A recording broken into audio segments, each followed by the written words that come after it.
Bismillahirrahmanirrahim. Assalamualaikum warahmatullahi wabarakatuh. Innal hamdalillah nahmaduhu wa nasta'inuhu wa nastaghfiruhu wa na'udzu billahi min syururi anfusina wa min sayyiati a'malina may yahdihillahu fahuwal muhtadi wa may yudlilhu fala hadiyalah. Asyhadu an la ilaha illallah wa asyhadu anna Muhammadan abduhu wa rasuluh. Allahumma shalli wa sallim ala nabiyyina Muhammadin wa ala alihi wa ashabihi wa mawalah. Rabbi shrah li sadri wa yassir li amri wahlul 'uqdatam min lisani yafqahu qawli. Allahumma anfa'na bima 'allamtana wa 'allimna ma yanfa'una wa zidna ilman wa ba'd. Para ikhwan wal akhwat yang mudah-mudahan dirahmati Allah Subhanahu wa taala.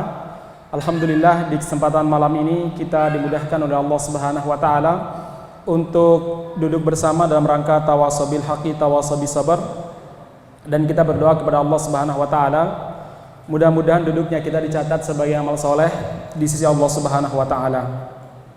Salawat dan salam mudah-mudahan tercurahkan kepada Nabiullah Muhammad sallallahu alaihi wasallam, kepada keluarga beliau, sahabat beliau, dan siapa saja yang istiqomah di atas petunjuk Rasulullah sallallahu alaihi wasallam. Kita senantiasa berdoa kepada Allah mudah-mudahan kita termasuk mereka yang diberi kemampuan untuk bisa istiqomah menapaki petunjuk Rasulullah sallallahu alaihi wasallam.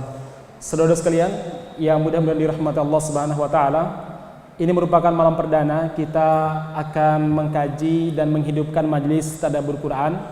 Harapan kita bahwa majelis ini di antara sekian majelis yang bersumbangsi dalam iqamatuddin, dalam menyebarkan dakwah lewat kajian-kajian yang sifatnya lebih taksil, lebih runut. Kemudian mudah-mudahan ke depan ya ada semacam classroom terkait masalah kajian kita ya. Jadi bukan sekedar kajian kitab. Nah, jamaah sekalian, ya mudah-mudahan dirahmati Subhanahu wa taala. Yang kedua yang perlu kita sampaikan bahwa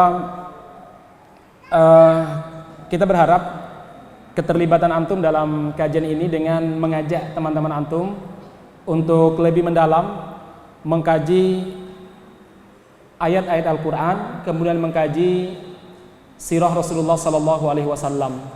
Jamaah sekalian, yang mudah-mudahan dirahmati Allah Subhanahu wa taala, kajian kita kitabnya Ar-Rasul Al-Muallim wa Asalibuhu fit Ta'lim, karya dari Syekh Abdul Fattah Abu Ghaddah. Beliau ini jamaah sekalian seorang ulama yang lahir dari Halab, yaitu Suriah, kemudian mengembara ke berbagai macam tempat, ke Mesir, ke Saudi, dan beliau menjadi salah seorang ahli hadis. Lahir tahun 1917 dan wafat tahun 1997. Artinya Allah Subhanahu wa taala memberikan kelapangan usia kepada beliau, yaitu kurang lebih 80 tahun. Nah, masyarakat muslimin, beliau bukan sekedar penulis, tapi beliau ini praktisi pendidikan. Karena beliau telah mengajar di berbagai macam kampus di Suriah dan juga menjadi dosen di beberapa kampus di Saudi. Kalau Anda pernah mendengar Salman bin Fad Al-Audah yang bukunya sangat kita minati ya, ada Silsilatul Ghuraba, yang sekarang muridnya ini yaitu Syekh Salman Al-Audah dikenal sebagai ulama yang sangat kritis. Beliau adalah salah satu daripada muridnya Syekh Abdul Fattah Abu Ghaddah, dan beliau menceritakan bagaimana akhlak seorang guru ini, gurunya yaitu Abdul Fattah Abu Ghaddah, yang betul-betul memiliki akhlak yang sangat sempurna dan diakui oleh seluruh ulama, maksudnya ulama-ulama kontemporer, bagaimana akhlak yang dimiliki oleh Syekh Abdul Fattah Abu Ghaddah. Jadi beliau seorang guru, dan beliau ini jamaah sekalian mengajar.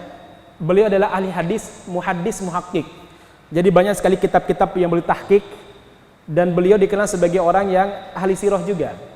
Nah, ma'asyiral muslimin yang mudah-mudahan dirahmati Allah Subhanahu wa taala, buku ini sudah diterjemahkan ke dalam bahasa Indonesia. Judulnya Rasulullah Sang Guru Seingat Saya. Betul ya teman-teman Arafah? Betul ya? Salam Sang Guru Seingat Saya. Cuma versi Arabnya saya sudah pesan, belum sampai. Seharusnya hari ini sudah sampai di tempat saya.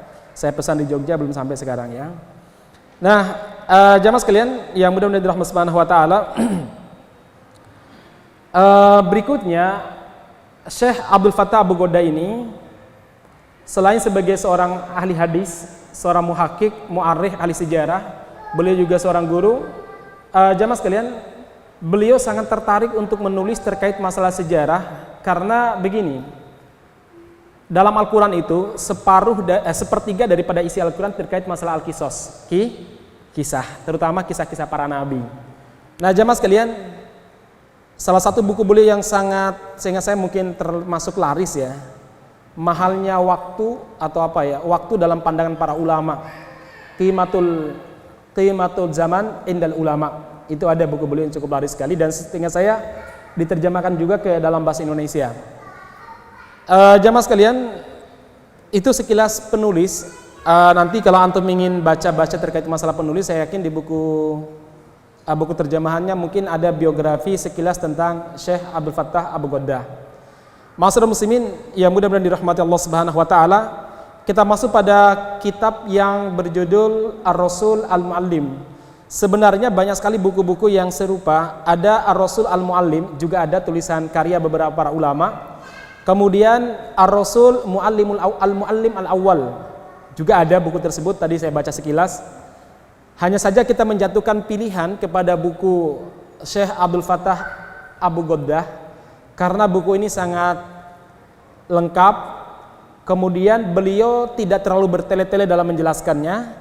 Yang berikutnya adalah apa? Beliau ini seorang praktisi, sehingga ketika beliau menulis buku tersebut bukan sekedar hasil bacaan, tetapi juga pengalaman panjang, tajribah, eksperimen beliau ketika beliau menjadi seorang dai atau menjadi seorang guru.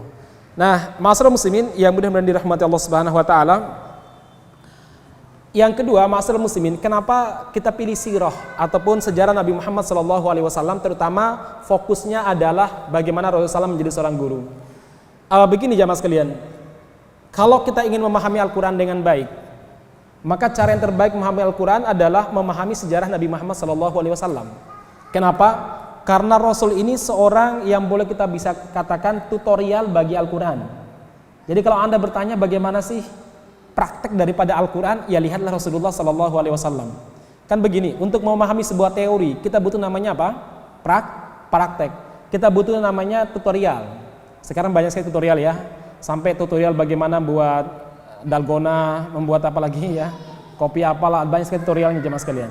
Nah sama jemaah sekalian, untuk memahami Al-Quran dengan baik, agar Al-Quran menjadi hudal lil muttaqin, sebagai petunjuk bagi kita semuanya. Bagaimana caranya? Ya kita harus memahami sejarah Nabi Muhammad SAW. Karena kehidupan Nabi 24 jam beliau hidup, itu semuanya adalah tafsir nyata dari Al-Quran itu sendiri. Sebagaimana Ibunda Aisyah radhiyallahu anha ketika ditanya oleh sebagian tabi'in, ya Ummul Mukminin, kaifa kana khuluqun Nabi sallallahu alaihi wasallam? Bagaimana akhlak Nabi Muhammad sallallahu alaihi wasallam? Maka Ummul Mukminin menjawab, kana khuluquhu Al-Qur'an. Akhlak beliau adalah Al-Qur'an. Beliau adalah apa? Al-Qur'an berjalan. Maka untuk memahami Al-Qur'an dengan baik, ya kita pahami sirah. Inilah ma'asyiral muslimin kenapa saya sangat suka membahas buku-buku sirah, walaupun buku-buku lain kita bahas juga. Hanya saja sekali lagi kita tidak akan bisa memahami Al-Qur'an dengan utuh tanpa kita memahami sejarah Nabi Muhammad sallallahu alaihi wasallam.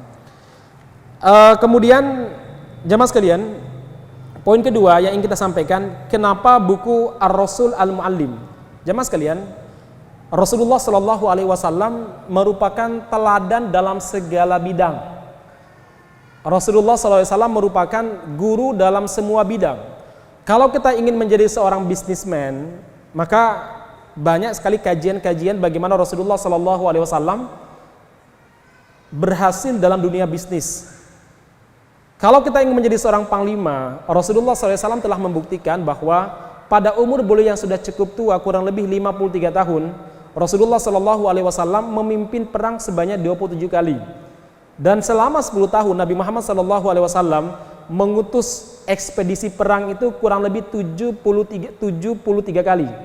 Luar biasa, banyak banget ya. Berarti setahun berapa itu perangnya? Nah, ma'asyiral muslimin yang mudah-mudahan dirahmati Subhanahu wa taala.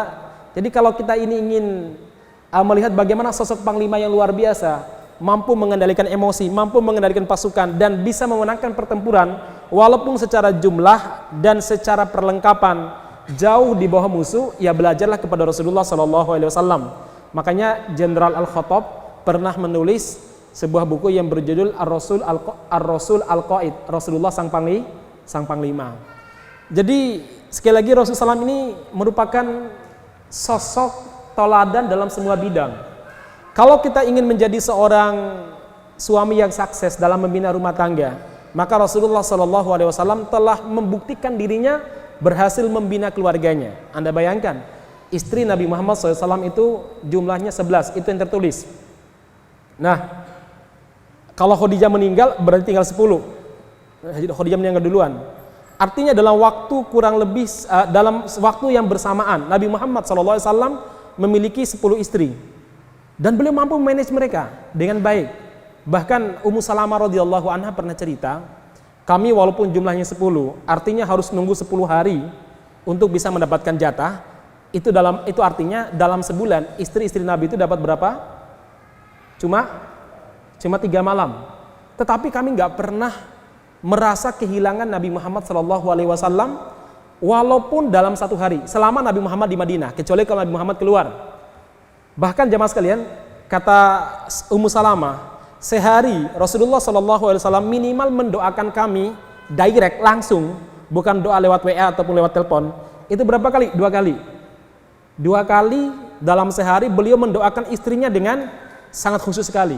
Ummu Salamah cerita begini, Rasul itu punya kebiasaan habis sholat subuh beliau duduk zikir sampai syuruk.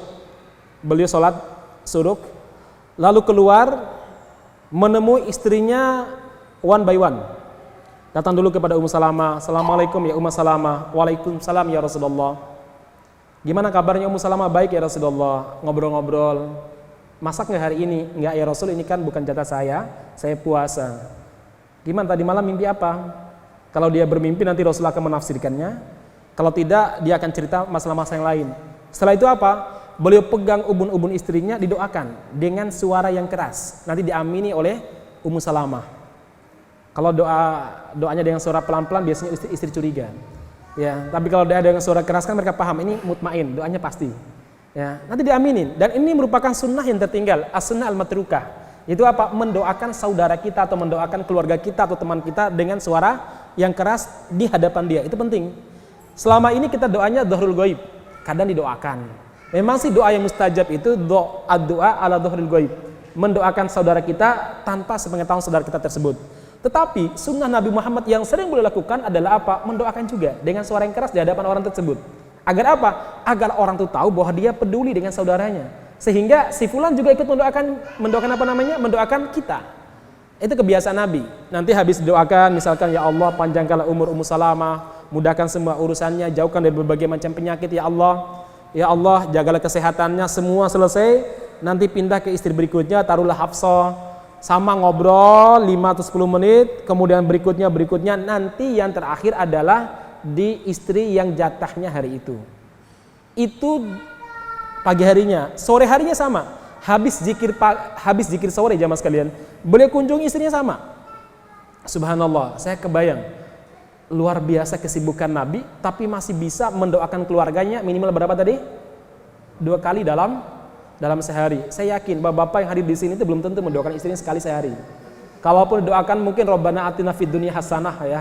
Doanya secara umum. Padahal salah satu tabiat doa agar mustajab adalah apa? Kalau kita itu butuh spesifik, ya ucapkan yang spesifik.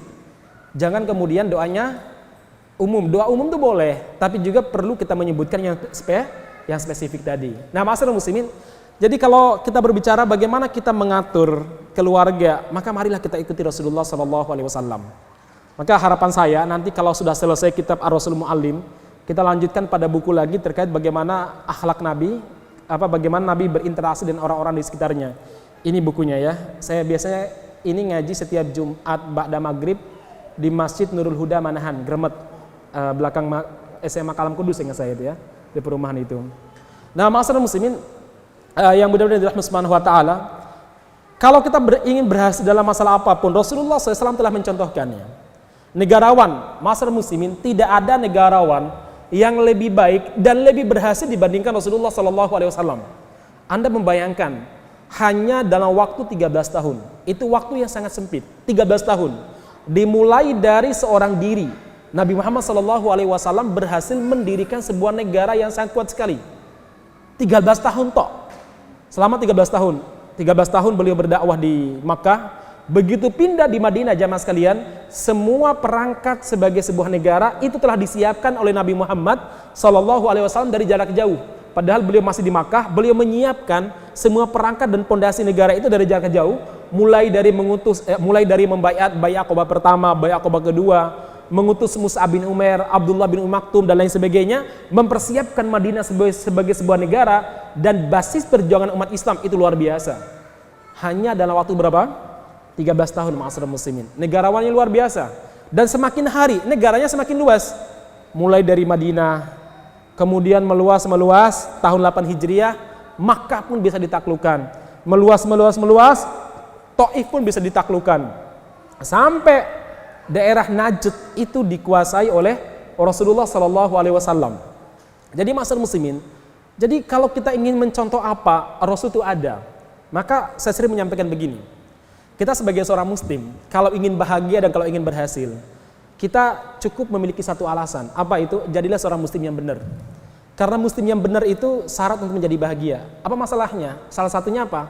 Kalau kita punya problem, kita punya contoh real untuk menyelesaikan problem kita. Siapa itu? Rasulullah Sallallahu Alaihi Wasallam. Beda sekali dengan ideologi atau agama lain. Mereka tidak punya sosok panutan yang tepat, yang lengkap dalam menyelesaikan problematika yang mereka hadapi. Gak ada. Taruhlah misalkan kalangan nasionalis mencoba untuk mencontohi Soekarno, nggak bisa jamaah sekalian. Soekarno tuh masa lalunya kejam sekali. Ya dia selingkuh dengan istri gurunya yang akhirnya nikah menjadi istri pertamanya itu ya. Susah menjadi tauladan. Anda mau contohi siapa jamaah sekalian? Nggak ada. Makanya ma'asyiral muslimin ya mudah-mudahan dirahmati Subhanahu wa taala, Allah Subhanahu wa taala menegaskan, laqad kana lakum fi Rasulillahi uswatun hasanah liman kana yarjullaha wal yaumal akhir wa dzakarallaha katsira. Sungguh telah ada pada Rasulullah sallallahu alaihi wasallam uswatun hasanah. Tapi syarat untuk bisa menjadikan nabi sebagai uswatun hasanah bukan sekedar ngaji, bukan sekedar belajar sirah, bukan sekedar membuat akademi sirah, tidak. Tapi syaratnya apa? Liman kana yarjullah, kalau kita betul-betul hidup kita, visi misi kita adalah mencari ridha Allah Subhanahu wa taala. Yang kedua adalah apa? Wal yaumal akhir. Keinginan kita adalah bagaimana kehidupan akhirat kita baik. Kemudian yang ketiga, wa dzakarallaha katsira, kita banyak berzikir kepada Allah Subhanahu wa taala. Ma'asyiral muslimin yang mudah-mudahan dirahmati Allah Subhanahu wa taala, kalau kita ingin menjadi seorang mu'allim yang akan kita kaji ini, contoh yang terbaik adalah Rasulullah Sallallahu Alaihi Wasallam. Dan itu berhasil dan sangat berhasil.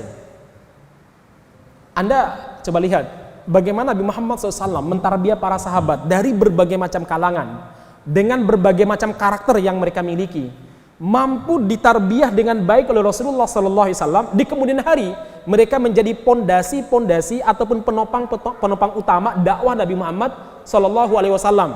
Beliau berhasil mau mentarbiyah anak muda menjadi guru bagi anak muda. Nabi Muhammad berhasil. Ada murid-murid beliau anak-anak muda yang kemudian hari menjadi para panglima. Ada Mus'ab bin Umair, umur beliau 24 tahun telah diutus oleh Nabi Muhammad SAW sebagai duta besar beliau untuk mempersiapkan Madinah ataupun Yathrib sebagai mahjar tempat hijrahnya para sahabat. Ada Ali bin Abi Thalib radhiyallahu an, beliau ditarbiyah oleh Rasulullah SAW sampai beliau layak menjadi seorang pemimpin, menjadi panglima juga. Demikian juga Mus'ab bin Umair menjadi pemimpin, jadi panglima juga karena pada perang Uhud yang membawa bendera panji Rasulullah SAW siapa? Mus'ab bin Umair. Ketika tangan kanan beliau ditebas, beliau ambil itu bendera la ilaha illallah dengan tangan kirinya.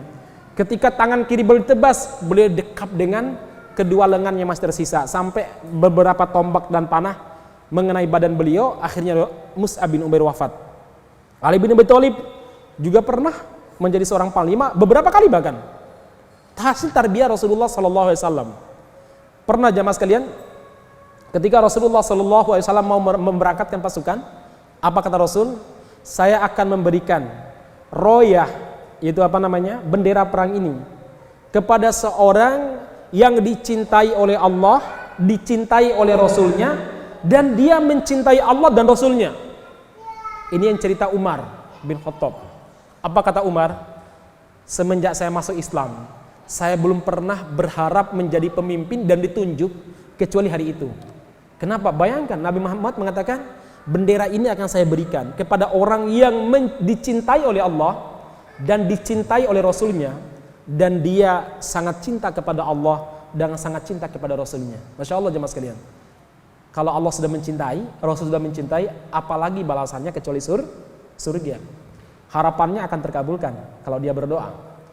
Maka Umar bilang, cuma waktu itu saya berani menonjolkan badan saya tinggi-tinggikan badan saya, biar dilihat sama Nabi.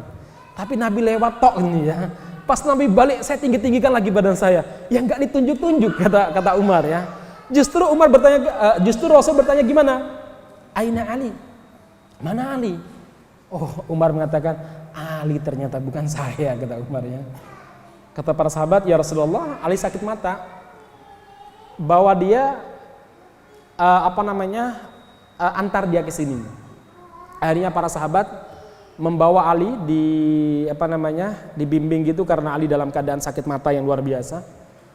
Akhirnya Rasul mengatakan, ya Ali, saya akan berikan bendera ini kepada kamu ya Ali. Ya Rasul, saya sakit mata, gimana saya memimpin peperangan? Jangan khawatir. Rasul pun berdoa, kemudian meludah sebanyak 3 kali apa 2 kali ke mata kiri dan mata kanan, dan subhanallah langsung sembuh. Sekali lagi, ini mukjizat, nggak bisa diulangi dan dipraktekkan sama antum. Ya bahaya ini ya. Ma'asyiral muslimin yang mudah-mudahan dirahmati Subhanahu wa taala, Ali, anak muda di umur yang masih belia, beliau berani menggantikan Rasulullah sallallahu alaihi wasallam di atas tempat tidurnya. Padahal resikonya apa kira-kira? Dibunuh jamaah sekalian. Tapi sekali lagi Nabi Muhammad itu bisa menjadi guru bagi anak-anak muda. Ada Zaid bin Harisah yang disebut sebagai hubbin Nabi, orang yang dicintai oleh Nabi Muhammad sampai Nabi Muhammad sallallahu alaihi wasallam mengangkat beliau sebagai anak angkatnya dan menyebut Zaid bin Muhammad, walaupun akhirnya ditegur oleh Allah Subhanahu wa taala.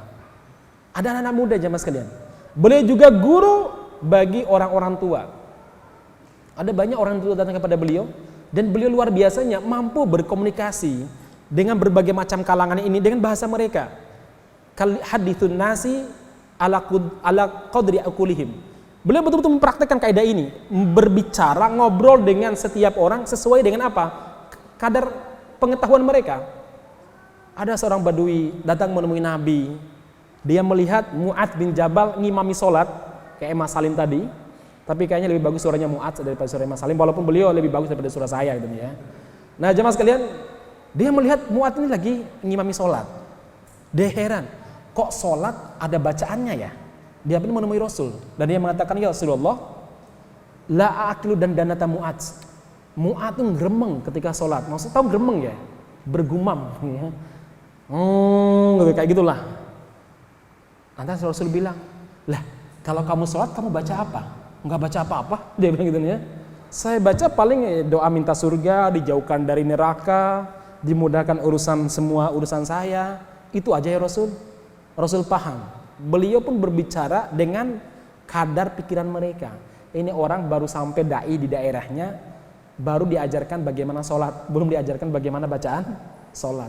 Akhirnya Nabi menjawab dengan kalimat yang luar biasa, inna dandanatana wa dandanataka sawa. Gremengnya kamu saat sholat dan gremengnya kami saat sholat podo wae, sebenarnya kamu sholat ya. Luar biasa, mu'allimun nas. Tapi ada orang bertanya dengan detail, beliau pun jawab dengan detail juga jamaah sekalian. Contoh, ketika Amr bin As radhiyallahu an, seorang diplomat Arab yang gak pernah terkalahkan dalam dunia debat ya. Ini Amr bin As. Dia kalahnya, seingat saya baru sekali kalahnya Amr bin As. Ketika dia masih jahiliyah, diutus oleh orang-orang Quraisy untuk melobi Raja Najasyi agar memulangkan para muhajirin yang pergi hijrah ke Habasyah gelombang kedua, tapi dia kalah di hadapan Ja'far at-Tayyar. Ja'far at-Tayyar itu maksudnya Ja'far bin Abi Thalib, sepupu Nabi Muhammad sallallahu alaihi wasallam. Dia nggak bisa berkutik ketika Ja'far berbicara di hadapan Najasyi dengan narasi yang cukup luar biasa yang membuat dia malunya luar biasa. Dan beliau ini memang diplomat ulung jamaah sekalian, rising star-nya Quraisy. Siapa? Amr bin As ini. Beliau masuk Islam itu bareng dengan Khalid bin Walid. Jadi pada masa itu mereka ini lagi puncuk-puncuknya sebagai orang terhormat di kalangan orang-orang Quraisy. Itu setelah perjanjian Hudaybiyah. Khalid dikenal sebagai jenderal, Amr bin As dikenal sebagai diplomat. Jadi mereka the rising star betul jamaah sekalian. Masuk Islam jamaah sekalian. Nah, tapi saat dia mau dibaiat sama Nabi ketika masuk Islamnya, ya Amr, mudda yadaik, bentangkan tanganmu, ubayyi'uka alal Islam, saya akan membaiatmu untuk Islam. Dia bentangkan, lalu dia narik lagi. La ya Rasul, gak mau saya Rasul. Lah kenapa? Saya harus memberikan syarat. Lah memang kamu pingin apa syaratnya? Saya mau dibaiat asalkan dosa-dosa saya masa lalu diampuni karena saya masuk Islam. Ya. Karena dia tahu bagaimana dosanya pada masa lalu bersama Khalid menghadang gerakan Islam. Kemudian Rasul pun mengatakan, ya Amru, tidak kamu tahu al-Islamu yahdimu ma qablah. Islam itu akan menghancurkan semua dosa-dosa sebelumnya. Ya. Semua dosa-dosa yang kita lakukan sebelumnya akan hilang disebabkan apa? Karena keislaman. Nah jemaah sekalian, jadi beliau kadang berdialog dengan orang-orang cerdas. Iya, beliau dialog dengan orang tua yang sangat tua pun, beliau juga bisa berdialog dengan mereka. Ada seorang nenek jemaah sekalian. Ini bagaimana Ar-Rasul Al-Muallim. Ada sebuah buku yang cukup bagus juga yang akan kita komparatif, kan namanya Ar-Rasul Al-Murabbi. Rasul sebagai seorang murabbi, ya, mirip-mirip lah kajiannya. Nah, masyarakat muslimin, ada seorang nenek ya datang kepada Nabi, ya Rasulullah, ud'ullah li an akuna min ahli jannah. Ya Rasul, tolong berdoalah kepada Allah agar saya termasuk penduduk surga. Apa kata Nabi? Nek, di surga itu enggak ada yang keriput-keriput seperti nenek. Dia sedih sekali ya. Sebagaimana ya Rasul? Ya memang enggak ada seperti nenek ya. Dia sedih, akhirnya Rasul mengatakan, Nek, nanti sebelum kita masuk surga, kita akan reproduksi ya. Di apa namanya? Mas Rehan? Remix. Di remix lagi ya. Nah, jemaah sekalian akan didaur ulang. Nah, maka masyarakat muslimin yang mudah-mudahan dirahmati Subhanahu wa taala. Jadi sekali lagi masyarakat muslimin, jadi begitulah. Akhirnya nenek tersebut tersenyum. Nabi Muhammad itu berbicara dengan siapapun sesuai dengan bahasa mereka. Masyarakat muslimin yang mudah-mudahan dirahmati Allah Subhanahu wa taala. Jadi kalau kita bertanya bagaimana sosok Nabi Muhammad sallallahu alaihi wasallam, dia adalah sosok yang sangat sempurna. Makanya masyarakat muslimin yang mudah-mudahan dirahmati Allah Subhanahu wa taala, Allah Subhanahu wa taala dalam sebuah ayat menjelaskan, laqad manallahu 'alal mu'minin id ba'atsa fihim rasulam min anfusihim. Allah menjelaskan bahwa diutusnya nabi dari kalangan manusia itu minnah, sebuah kenikmatan bagi manusia. Ini sebagai sebuah jawaban bagi orang-orang musyrik yang meminta kepada Nabi Muhammad SAW, yang nabi itu malaikat, bukan manusia seperti kami. Tapi justru Allah Subhanahu wa taala mengatakan, justru nabi dari kalangan manusia itu sebuah kenikmatan. Kenapa demikian? Begini. Logikanya begini jemaah sekalian. Nabi, malaikat sama manusia, unsur penciptaannya sama apa beda? Beda. Baik. Alam antara manusia dengan malaikat sama apa beda? Beda sekali jemaah sekalian. Terus pertanyaan berikutnya, permasalahan-permasalahan yang dihadapi oleh manusia dengan permasalahan-permasalahan yang dihadapi oleh malaikat sama apa tidak? Jauh sekali jemaah sekalian. Malaikat nggak butuh makan, beda dengan kita. Saya yakin nanti habis keluar dari sini langsung magang di Osmani apa di bawah itu ya. Beda sama kita jemaah sekalian. Kita butuh makan. Malaikat cukup dengan tasbih, tahlil, tahmid, kenyang mereka. Satu. Artinya apa? Kalau nabi dari kalangan malaikat, kita tidak akan bisa mengikutinya bagaimana mencari solusi saat lapar. Bagaimana mencari solusi ketika perut betul-betul keroncong. Gak bisa jemaah sekalian. Kenapa? Malaikat gak pernah lapar. Nah makanya apa? Nabi dari kalangan manusia, akhirnya kita bisa mencontoh, oh nabi itu nek makan, sepertiga perutnya untuk makan, sepertiga untuk minum, dan sepertiga untuk bernapas. Oh nabi itu kalau makan, beliau duduknya kaki kiri di bawah, kaki kanan ditegakkan, duduk makan. Oh nabi itu kalau makan, beliau sangat senang paha kambing dan sangat senang susu, tapi beliau nggak pernah menggabungkan antara daging sama susu. Kita ini udah daging, minumannya apa? Susu ya. Terus bukan susu dia, susu telur lagi. Nabi nggak pernah menggabungkannya, jemaah sekalian. Oh, Nabi itu nggak pernah memasak garam. Nabi justru makannya garam dari mentahan gitu, jemaah sekalian. Oh, Nabi itu pernah juga rasakan lapar. Seperti pada perang Khandaq. Di saat para sahabat lagi gali parit, lapar luar biasa, sampai sebagian para sahabat itu pingsan saking laparnya. Datang menemui Nabi, ya Rasulullah, asabnal ju', kami lapar banget ya Rasul. Nih coba lihat nih, ada batu di perut kami, biar bisa tegak ikat batu para sahabat. Kemudian Rasul mengatakan, sama, saya juga lapar. Saya coba lihat saya. Ternyata di perut Nabi ada 2 batu, saya lebih lapar katanya. Jadi jemaah sekalian, permasalahan dihadapi oleh Nabi, juga dihadapi oleh kita sebagai manusia. Sehingga kalau kita menghadapi masalah yang sama di saat kita hidup, kita bisa mencontohi Nabi. Kebayang kalau seandainya Nabi kita malaikat, nggak bisa lihat, nulis sirahnya nggak bisa, samailnya, ciri fisiknya juga nggak bisa ditulis. Bagaimana kita bisa mencontohi beliau? Nah makanya Allah mengatakan, laqad mannallahu 'alal mu'minin idz ba'atsa fihim rasulan min anfusihim. Jadi Nabi dari kalangan manusia itu sebuah kenikmatan bagi kita. Punya problem apa? Lihat contoh Nabi. Bapak-bapak misalkan, bagaimana Nabi Muhammad, bagaimana kita berinteraksi dengan orang-orang kafir. Nabi Muhammad mempraktikannya. Beliau memuliakan orang-orang kafir yang tidak musuh Islam dan tegas terhadap orang-orang kafir yang musuhi Islam. Beliau mendoakan sebagian orang-orang kafir untuk masuk Islam, tapi juga mendoakan kecelakaan dan kehancuran bagi orang-orang kafir yang sudah kebangetan dalam memusuhi Islam. Beliau pernah suatu waktu beliau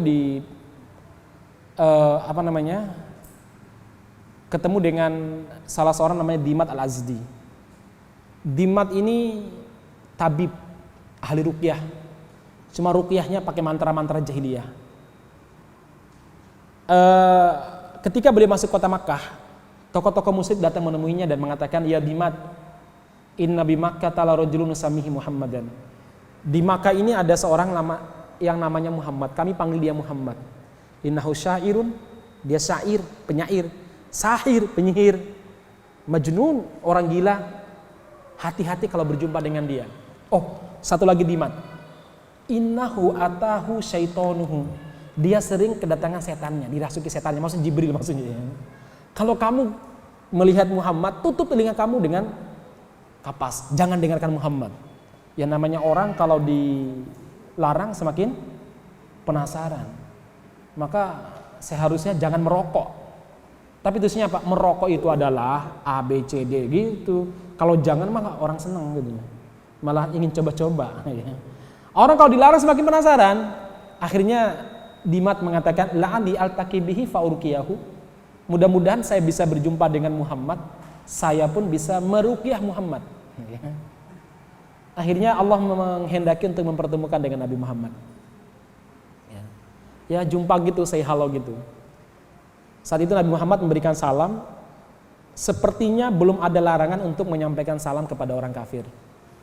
Assalamualaikum. Dimat langsung berpikir begini, maqalahal Arab, ini salam belum pernah diucapkan sama orang-orang Arab. Makanya kalau ada orang yang mengatakan assalamualaikum warahmatullahi wabarakatuh, tradisi, ini orang gak paham sejarah. Karena orang-orang dulu kalau ketemu ya sabahul khair, sabahun nur, masaul khair dan lain sebagainya, sapaan-sapaan sebagaimana kita sampurasun, apalagi Mas Ajis, ya sampun ngantuk dan sebagainya itu kan. Jadi sampurasun, sampu apa kan macam-macam jemaah sekalian ya. Baik, makanya kalau ngaji sama saya hati-hati kalau ngantuk ya. Baik, yang lain juga kan lebih ngantuk. Yang ketawanya keras tuh biasanya ngantuk itu ya. Baik, kembali sampaikan jemaah sekalian. Jadi sekali lagi, itu tradisi orang-orang Arab. Mereka nggak pernah kenal salam. Maka ketika Nabi Muhammad SAW itu mengatakan assalamualaikum, kaget si Dimat. Maka olahal Arab, anta Muhammad, kamukah yang namanya Muhammad itu? Allahumma na'am, iya saya Muhammad. Oh, anta taz'umu ka'annaka nabi, kamu yang klaim diri sebagai nabi itu. Ana nabiyullah wa in kadzabuni, enggak, saya memang nabi walaupun orang-orang mendustakan saya. Enggak, saya nabi kata Nabi Muhammad. Oh, Muhammad, aku dengar dari teman-temanmu kamu sering kerasukan setan ya. Sampean digitukan gimana? Pak Mustafa gimana? Pak Mus, sampeannya kerasukan setan ya. Oh iya. Apa? Lebih baik bersimbah darah. Baiknya mas kalian. Tapi Nabi itu luar biasa, gaya bahasa dan gaya komunikasi luar biasa. Wa ana rajulun yurki. Saya ini bisa ruqyah, kata Dimat. Fahallak, mau saya ruqyah. Iya. Nabi Muhammad tersenyum. Intahid, kamu udah selesai? Iya, dengarkan saya. Innal hamdalillah nahmaduhu wa nasta'inuhu wa nastaghfiruh wa na'udzu billahi min syururi anfusina wa min sayyiati a'malina may yahdihillahu fahuwal muhtad wa may yudlilhu fala hadiyalah. Asyhadu an la ilaha illallah wa asyhadu anni rasulullah. Apa kata Dimat? Ini belum Al-Fatihah loh. Baru ucapan tahmid ya. Baru apa namanya ini? Khutbatul hajah. Begitu dia dengar, dia mengatakan, "Kif, udah cukup. Kok bagus sekali ya? Coba ulangi lagi." Diulangi lagi jamaah sekalian. Nabi Muhammad selesai, si Dimat mengatakan, "Ini bukan perkataan manusia.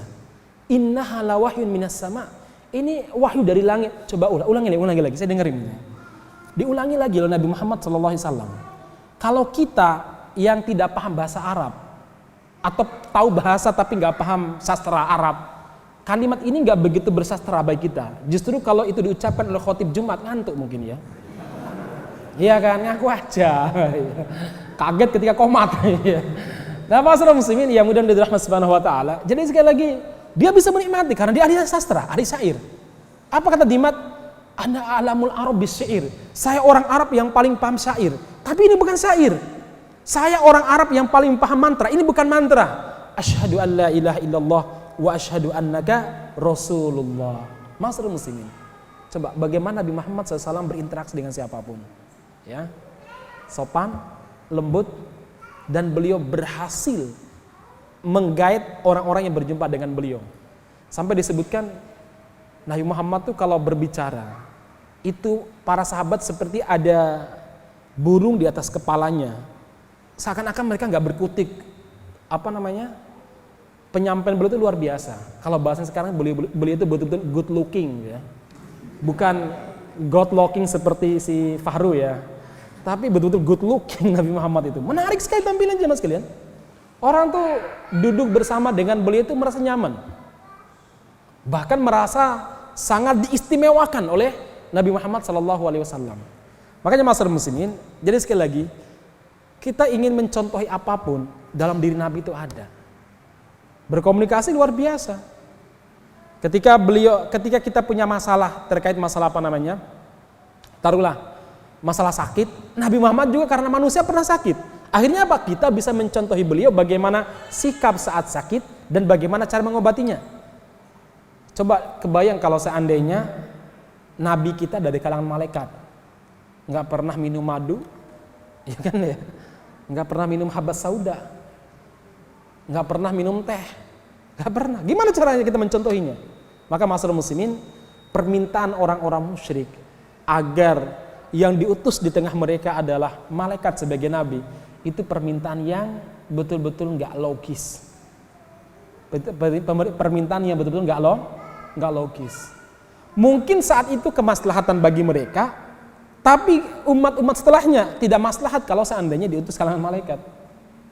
Makanya Allah Subhanahu wa taala itu pernah mengucapkan kata-kata yang cukup tegas kepada orang-orang musyrik yang meminta agar nabi diutus dari kalangan malaikat. Kalau malaikat datang, laqudiyal amru, kata Allah Subhanahu wa taala. Urusannya akan selesai. Maksudnya apa? Malaikat kalau mendatangi manusia yang bukan nabi, urusannya cuma satu. Ngapain? Nyabut nyawa. Ya kan? Malaikat itu mendatangi dengan sopan, dengan baik-baik itu cuma dua. Malaikat mendatangi manusia itu kalau bukan untuk mencabut nyawa, memberikan wahyu. Itu kalau dia nabi. Ya. Tapi kalau bukan nabi ngapain? Mencabut nyawa. Maka dulu saya pernah ngomentari Pak Mahfud MD ya, yang dulu ketika izin FPI itu mau dipermasalahkan, sampai malaikat datang pun tidak akan kita turunkan izinnya, kata dia. Saya bilang, Pak Mahfud, Malaikat datang tuh cuma satu urusannya dengan sampean. Ngapain? Nyabut nyawa sampean itu. Lah iya kan? Malaikat ngapain? Capek-capek turun tengah kita, masyarakat muslimin. Maka masyarakat muslimin, Nabi pernah emosi, sempat malaikat tuh nggak bisa kita ikuti. Bagaimana sih emosinya malaikat? Nggak bisa. Apakah lempar piring? Apakah lempar senyum? Apakah lempar apa? Kita nggak tahu. Tapi Nabi Muhammad SAW ketika emosi, ya beliau juga mencontohkan bagaimana ketegasan saat emosi.